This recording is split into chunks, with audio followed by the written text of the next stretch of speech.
10 โมง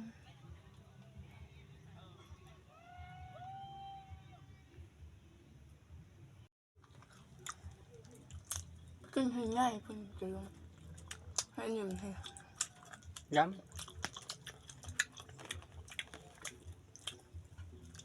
นี้ำไก่ซ่าจริง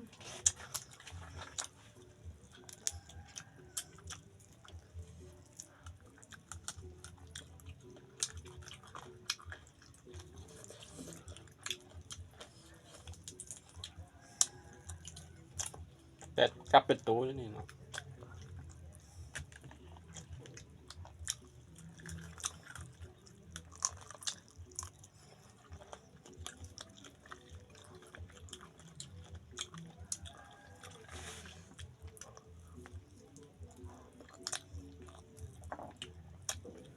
นี่แหละเยอะมันจังดี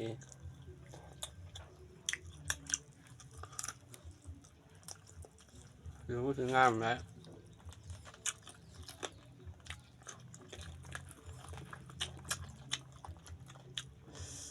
มันงามเขาทายลายแล้วเขาก็ทายบนกี่ไล่บนเยอะ โอ้ยเบาได้ออกไปเบานอกไป เฮ้ยไปเบาเอง คนก็ต้องอยากงามก็ง่ายไหมนะ ฮ่า มากอด เลย ใส่ มากอกใส่แต่ไหน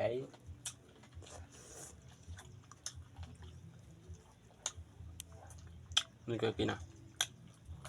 กินผู้เดียวเด้อ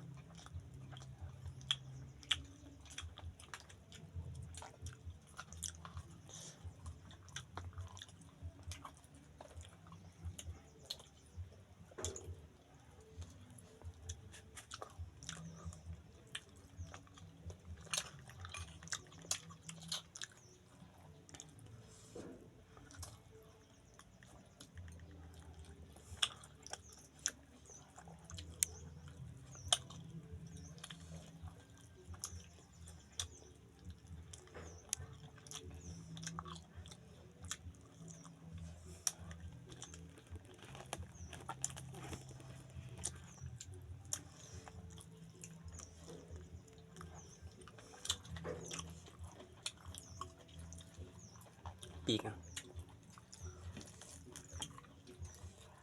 บอกมาปิดให้บุญมากกว่า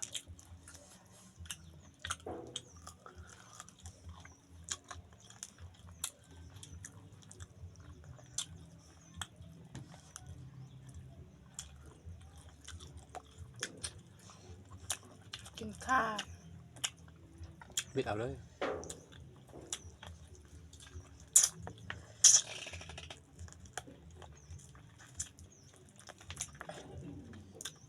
ตู้ก็บปิด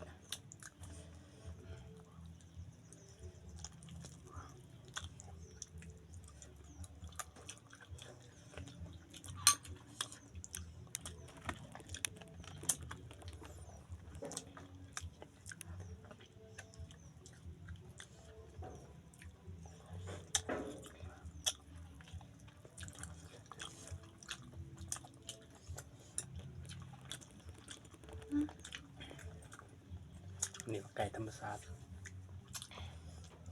เพราะว่าไก่บานมันแต่ซื้อแต่ละมาต้มบ่แซ่บเนาะมันบ่นัว ไก่เขาเลี้ยงนั่นเนาะหัวอาหารเลี้ยงเองมันบ่ได้เลี้ยงหัวอาหารเลี้ยงเขาเนาะพี่จังเขาเลี้ยงอยู่บ้านแล้วไก่บ้านนอก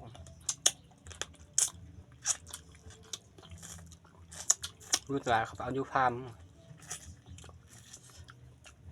ไก่ไข่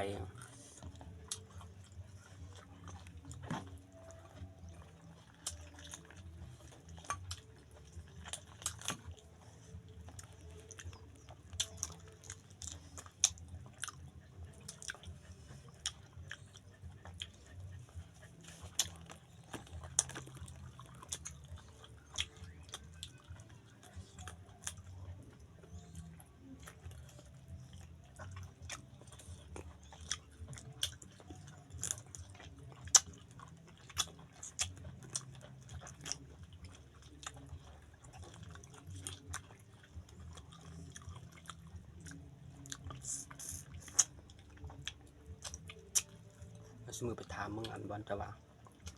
ใครกินงัวนะมันจะซีความเมื่อวาน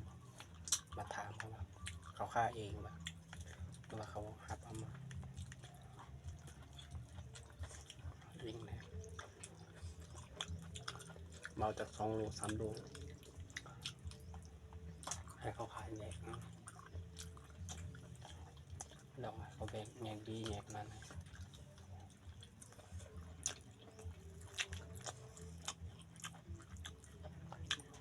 เอาอยู่ตลาดยันเขาชิ้นเก่านะชิ้นเก่ามากินจุอย่างเขาจะมันมักจุนั่นชิ้นเก่าไม่ใช่เขาใส่ซอกใส่สารบูดขายเองไปเข้าเอาแต่เช้ากินชิ้นสดกินแบบคืออยู่บ้าน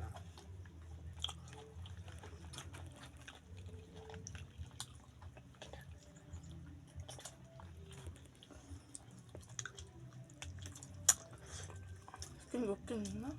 เฮ้ยเฮ้ยปากมันก็บ่ได้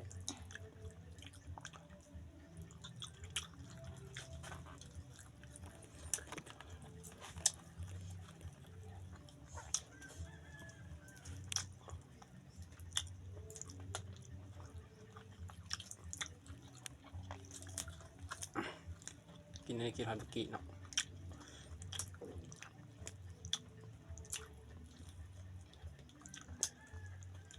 มันนางกินนะวะ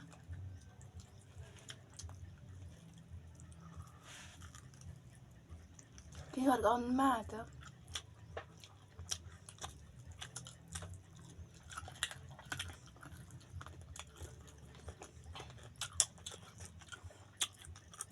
นี่ชิ้นกับปลา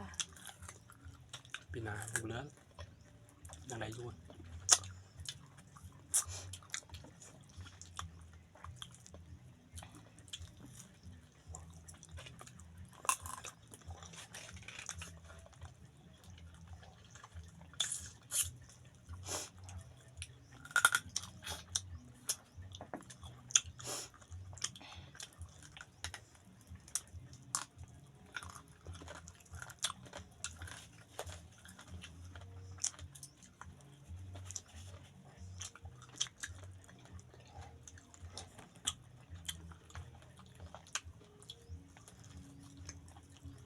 มันกำลังมีมันเนาะ ไม่เลย กำลังกินยาคุมตัว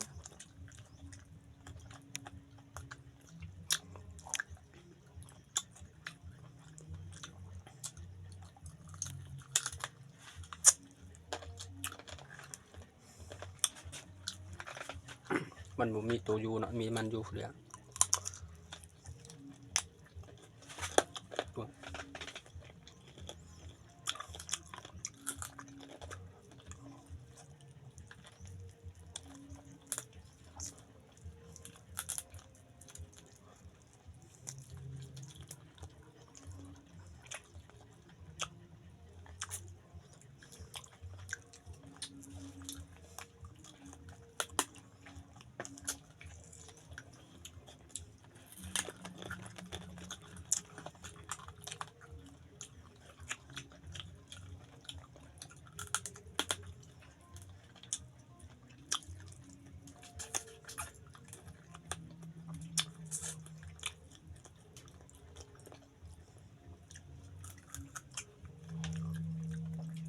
กินเนี่ย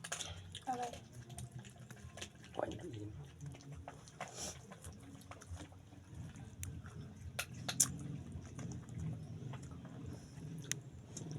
กินละกินครั้งนี้พอ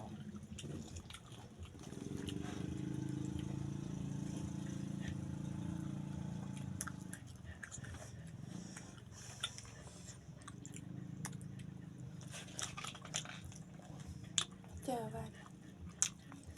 มีมะนาวบีบใส่เนี่ย เริ่มตามได้เนาะ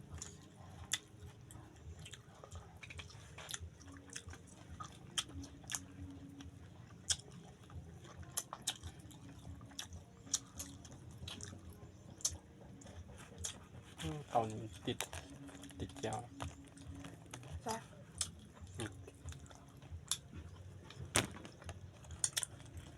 ไม่ชินอีก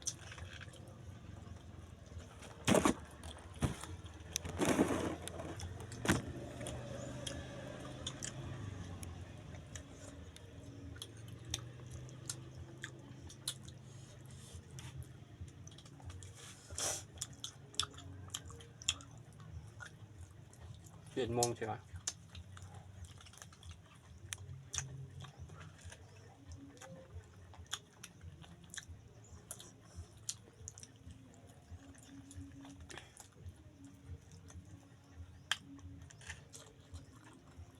มันไม่กินข้าวเศร้าแล้วนะกินข้าวสวยแล้ว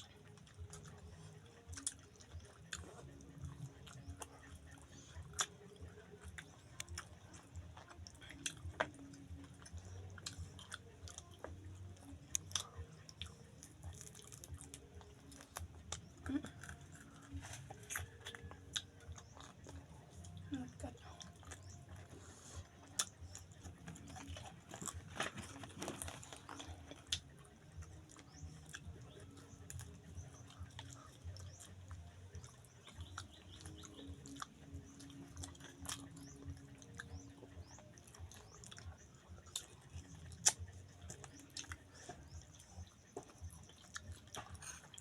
แต่ว่าที่นี่เลยเงินบอก ไม่ได้หรอกมันที่11มันจัน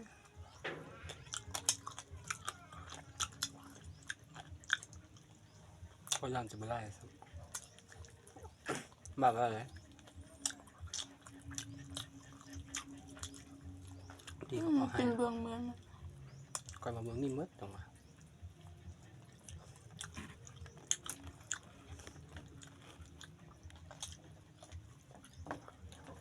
กาแฟเกลือแล้ว